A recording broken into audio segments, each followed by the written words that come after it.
Many are called. And the many that are called, they're going to be deceived. The many, the majority, we're going to be deceived. They're on that broad path. Okay? But the narrow, only a few are going to be following that path. And they're going to be the ones that are not deceived.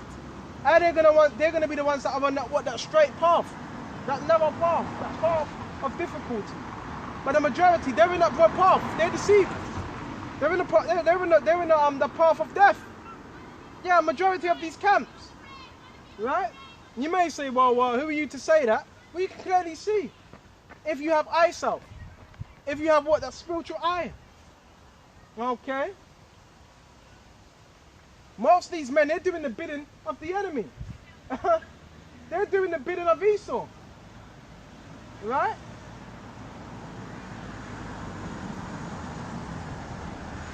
So now we're going to go to, might as well go to Thessalonians 2 and 8. Scripture said this would happen. Right? And I've got to say, a lot of these elderly men, you may say, who are you speaking about? No, it's for you to discern. A lot of these elderly men, they're teaching the deceitful spirit. A lot of these elderly men, they're working with Satan. Right? They got demons all up in their inward parts. Right? And if you sold out, guess what? You're not going to be able to teach the truth freely. So you will also know an individual that's sold out because he's going to be very minimalistic on what he's teaching. Very minimalistic. He may be able to teach you a little bit of prophecy, a little bit of Yahushua here and there, but a man that's not sold out, he's able to teach his word freely. Freely. And even when I was within a camp, you had men, oh, don't speak about that, don't speak about this. Bro, because these men are compromised, and if you're compromised, you don't have no integrity. You don't stand for anything, right? You know, you could easily be bribed, paid off. That's not going to work with the hopeful elect. But you've got a lot of scumbags in this truth. Let's let the scriptures come out. You've got a lot of scumbags in this truth, right? Men that are weak in the mind. All those muscles, but you're small in the mind. A man could have muscles, but he's small in the mind. He's compromised. He doesn't stand for anything. Well, no, he does stand for something. Esau, right? That's why people that sell out, what do they end up doing? Bugging out, right? They end up bugging out. Let's go to Thessalonians 2 and 8. Let's start at 7. And a lot of men have tried to butcher this scripture, right? Because they're witches and warlocks. 1 Thessalonians 2 and 7. For the mystery of iniquity doth already work, right? So the mystery of iniquity, when it says already works, the mystery of iniquity is already playing out. He's already doing his thing, right? He's already in motion. Only he who now letteth will let until he be taken out of the way. So who's going to be taken out of the way? According to prophecy. Esau, right? Esau's going to be taken out of the way. And who else?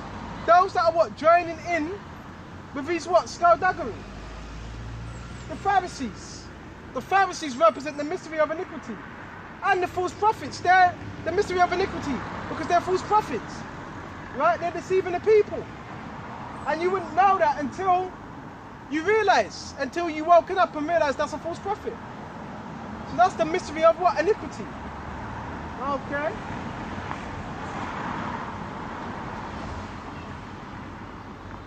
When shall the wicked be revealed? So the wicked, it wasn't speaking about, was Thomas wicked? Was Apostle Paul wicked? Was Isaiah wicked? Was who else? Was Elijah wicked? Was James wicked? No. It's not speaking about none of the disciples or apostles that were sincerely doing this work. This is talking about the wicked of our people and Esau, right? But men will use the scriptures to try and get themselves out of the picture. No, you are that mystery of iniquity that worketh. That's going to be taken out of the way. Okay. And you see Yahushua destroying these camps and destroying these men, even destroying elders, even destroying certain bishops. Just look at the state of men. Look at the state what certain men are in. It's so bad, it's gotten so bad, men have now resorted to what? Witchcraft. This is how bad it is. Let me check the time. Got a bit of time. This is how bad it really is. Okay? When shall the wicked be revealed? Right? Whom the Lord shall consume in the spirit of his mouth. So when it says when the Lord shall consume with the spirit of his mouth, what will need to be done? Right? You just need to what? Teach his word. So when Yahushua was on the scene, who was he consuming with the spirit of his mouth? Esau and the Pharisees. They were being consumed by the spirit of Yahushua. Hebrews 4:12. His word is quicker than any what? And sharper than any two-edged sword. Quick and powerful to the intents of the heart. So that's what the word was doing. Right? That's why what the Pharisees wanted to grab up Yahushua. Because they were being consumed by what? The words of Yahweh Yahushua. Right? Their spirit was being consumed.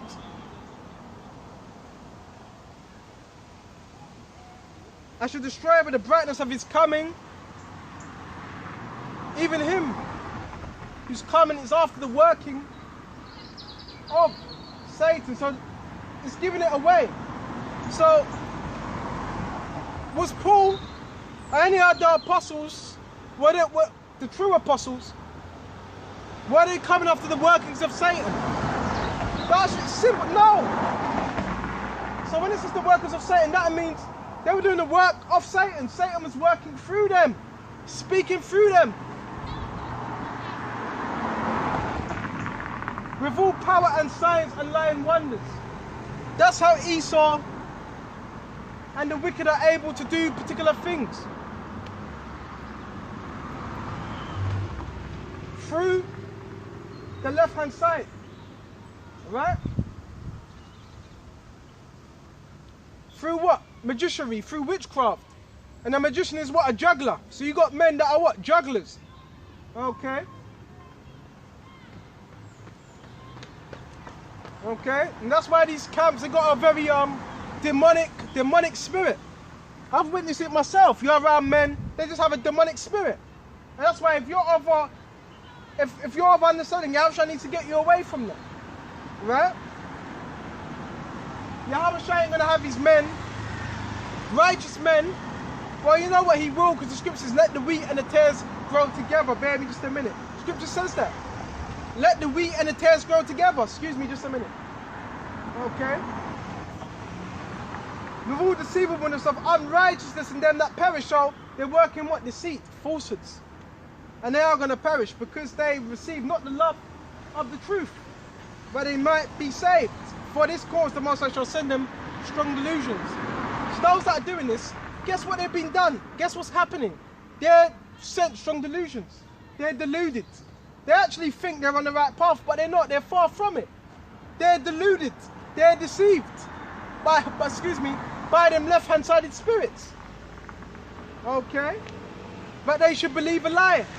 Because for you to believe a lie, you would have to be deceived yourself. For you to teach a lie, you would need to be deceived yourself. Right? Because you can still know the truth, but still teach a lie. But so that means you would need to be deceived. Right? This is a heavy thing that's going on. So much I'm thinking about. I'm thinking about the wheat and the tares. If I can find it, let the wheat and the tares grow together. See if I can find it. Baba Kashar, Baba Kashar. Baba Kashar. So now you know what? You are gonna have the righteous and the wicked grouped together. You are gonna have that because it's prophecy. But Yahushua is going to do the separation, right? Wheat and tares, wheat and tares.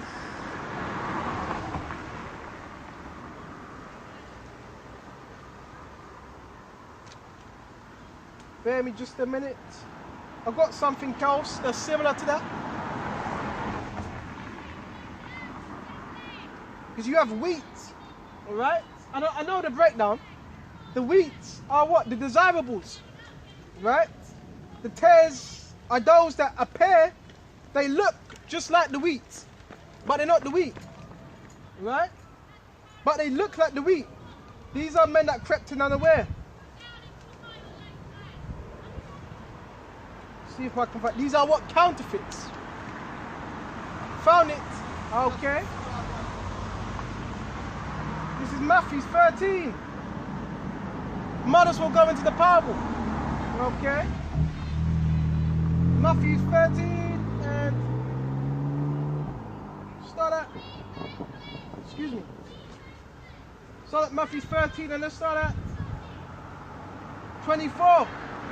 Right? And another parable put he forth unto them, saying, right? The kingdom of heaven is likened unto a man which sowed good seed. Right? So, who sowed that seed? Yahweh Shai. Right? And, bear me just a minute. We sow good seeds. Moving too fast. Like to a man which sowed good seed in the field, and the field represents what? The earth, the world, right? So them seeds are they're already sowed. The good seeds, right? But while men slept, his enemy came and sowed tares, right? Who? Esau. So slept. When you're sleeping, you can't see what's going on, right? So while that was happening, Esau managed to sow tares. And these are men that he brings in, right? In other words, counterfeits, right? They are them tares, right? So we sow tares among the wheat. Why? Because Job 9:24, the earth is given into the hand of the wicked. A lot of men don't even break down that scripture, right? Yeah, we know that's talking about the Renaissance, right? That's the Renaissance, where they changed images. Job 9:24, he covered the face of the judges. This is part of that covering. That's part of that covering. Israel set up counterfeits to paint over, right, in a spiritual sense, to blot out, to X out the men of the Lord. That's covering the face of the true judges, right? So Esau sets up wicked men to cover the face of the judges, other Israelites, right?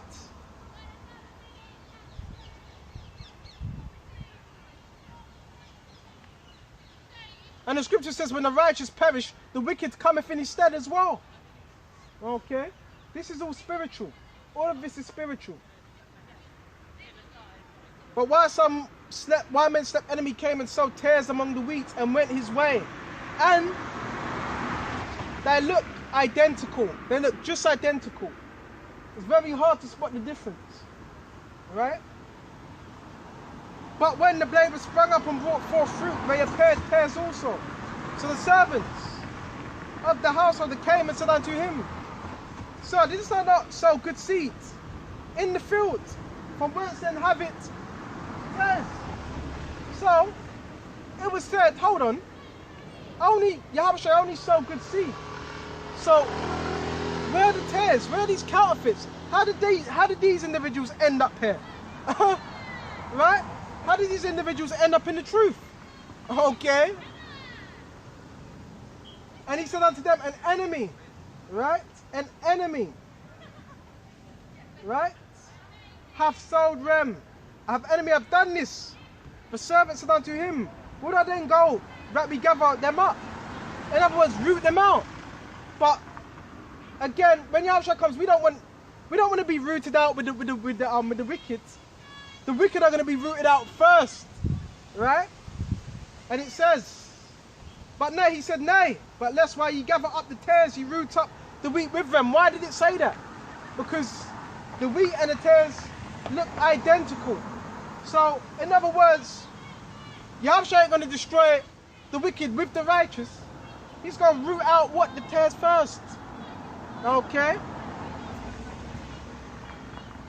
Let both grow together. So I stand corrected on that. Yes, you're going to have the righteous in camps among the wicked. You're going to have that.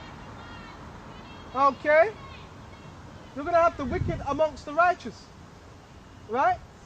Because it says, let them both grow together. So, brothers, don't fret if you're in a camp and you're thinking, oh, I'm amongst a bunch of lukewarm, deceitful individuals. What do I need to do? You just believe in Yahweh Shai. And Yahweh Shai's gonna sort it out. Right? Some people beeping me. Okay, baby, just a minute. And Yahweh Shai's gonna sort it out. In due time. Right? He's gonna do what? That separation. Right? Ultimately. Right? Don't fret. If you're of that righteous seed, if you're hopeful elect, Yahweh's gonna make it where you're gonna be alright. The wicked are gonna be destroyed. You're gonna be alright. Okay? And it says, let both grow together into the harvest. What do you do in the harvest? You gather, and the harvest will be time in the Lord's return. Right? So this also shows you there's gonna be certain men in the truth, they're gonna be deceiving. Alright, that's a fair thing. You know what? I shouldn't even laugh. They're going to be deceiving until you're going to have men. They're going to be in the truth deceiving until, excuse me, bear me just a minute.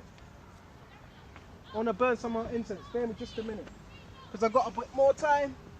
Right, they're going to be in the truth deceiving until Yahweh Shai comes back and what? Destroys them. Right? This thing is real. This is not a joke. Right, but guess what? That was just their lot. Okay? That was their lot. Right? But as for us, what do we have to do? We have to stay faithful, right? And sincere. That's another prayer as well. Pray. Excuse me. Pray.